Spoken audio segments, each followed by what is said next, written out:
Tyler Jaenicke's cardiomyopathy responded to medicines for 5 years, but in the spring of 2016, things took a turn. He needed a new heart to get his second chance at life.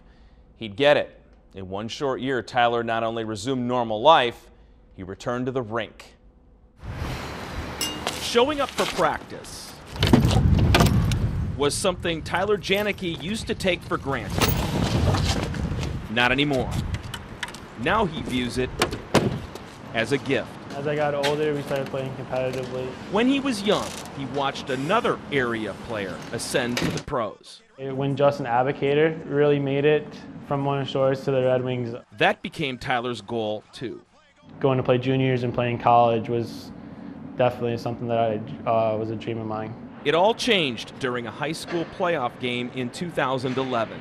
I remember in the locker room that I felt like I had to throw up. Tyler's Spring Lake team was mercied by Mona Shores. And I remember telling my coach that I could not breathe, I couldn't catch my breath in between shifts. 2 days later, I got diagnosed with cardiomyopathy and a large heart.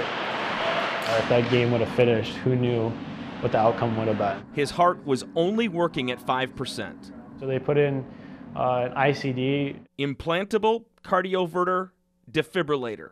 I lived with that for about 5 years. Tyler would have an active life, but it wasn't enough. The only thing that I couldn't do was play competitive hockey. Spring 2016. When my health started to really decline, he was faced with two options. Either wait in the hospital until a heart became available, and there's no timeline for that, so we didn't know how long that would have been, or receive an LVAD surgery. He had a left ventricle assist device surgically implanted. So I was living off of a pump and battery packs for 2 months of my life. While he was added to the transplant list and awaited a new heart. There's never a time where I thought I was going to die. The reality of his situation became sobering. For a heart to become available, someone else has to lose their life. June 20th, 2016, Tyler's transplant coordinator called and said, "We have a heart available." 2 days later, a 10-hour surgery, saving his life. After months of rehabilitation, I'm going to push the limits with this new heart. Tyler's surgeon told him to live life, including a return to the ice. It clicked for me that, wow, I could play competitive hockey again. 1 year after his transplant, big skate, boy, big skate. He made the hockey team at Davenport University. It felt good, you know. It felt good to be out there and skate and push it. His new heart, taking some hits, and able to handle it.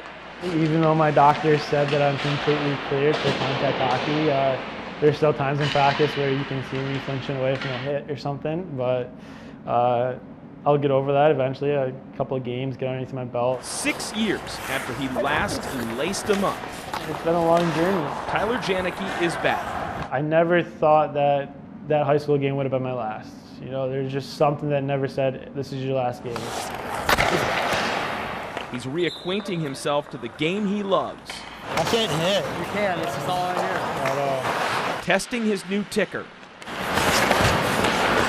The only way. Tyler knows how. It's given me a second chance at life to do something that I truly love and have a passion for. Tyler will play his first home game for Davenport on October 20th. Family and friends will no doubt be in attendance, along with several members of the transplant team from Spectrum Health who saved his life. Tyler says he's going to contact the donor family to see if they might be interested in coming to that game. They've expressed interest in meeting Tyler before. Perhaps the best setting would be one of his hockey games.